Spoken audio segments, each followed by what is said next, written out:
మత గ్రంథాలన్నీ, ప్రపంచంలో ఉన్న మత గ్రంథాలన్నీ వెతకండి. ఎన్ని మత గ్రంథాలు వెతికినా సృష్టి అంతటిలో పరిశుద్ధ దేవుడని పిలువబడే ఒకే ఒక్క దేవుడు, ఒకే ఒక్క దేవుడు.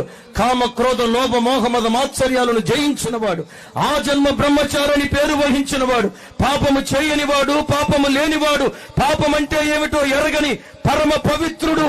ఈ రాత్రి నేను ప్రకటిస్తున్న నజరేయుడైన యేసుక్రీస్తు ప్రభువారు 2000 సంవత్సరాల క్రితం ప్రపంచ మానవాళికి సవాలు విసిరాడు.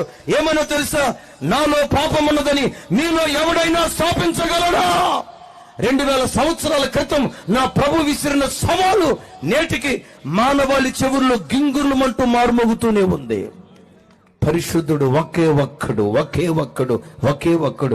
దేవుళ్ళు ఎంతమంది అయినా ఉండొచ్చు, దేవతలు ఎంతమంది అయినా ఉండొచ్చు, పరిశుద్ధ దేవుడిని పిలువబడే ఒకే ఒక్క దేవుడు మనం ఆరాధించే యేసుక్రీస్తు.